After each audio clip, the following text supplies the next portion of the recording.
if you could paint your vision of what you would love to see within how chiropractic fits in within the larger healthcare space and independently as well, what would you love to see to come to fruition? I'd like to see an affordable education process where students are not coming out with massive student loan debt. I'd like to see us rise back to the top of being an attractive profession because it is an affordable education opportunity. I think we're treading on some very thin ice on the expenses. I'd like to see some of the old vibe back 40 years ago where people are actually really super excited about being chiropractors. Yeah. I've kind of noticed a little bit of a malaise that's there. That's not me. That's on others. I'm super excited about being a chiropractor. And if I can sprinkle a little bit of that around, I just like people to rise up to the top and change lives through chiropractic. I like it. You mentioned Chiro Congress a few times. How does the strategic plan and Chiro Congress interface or not interface? Are they together? Are they separate? Is there overlap? Let's talk a little bit about that. Well, we needed a place to be housed, and because we were at a Chiro Congress event, and Chiro Congress more or less being an apolitical organization. They don't write legislation. They represent all 50 states in their state association structure. So it was, to me, it was a natural fit, and we needed administrative oversight.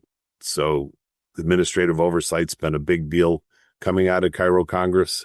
And then we circle the wagons at Chiro Congress where all the state associations are feeling the same pains and growth. I get tremendous support there. I just think it was a natural fit. Yeah. And again, not to usurp anybody else's juice or strategies within the profession, just to be as we are.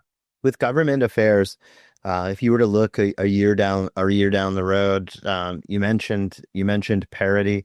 Is that really the prime objective right now within the government affairs work group? Yeah, I think our second legislative forum, we birthed that in Denver last year, and then this year coming together, it really gave the states associations the opportunity to look at what they need, and we need payment parity. Obviously, Medicare reform is a huge issue.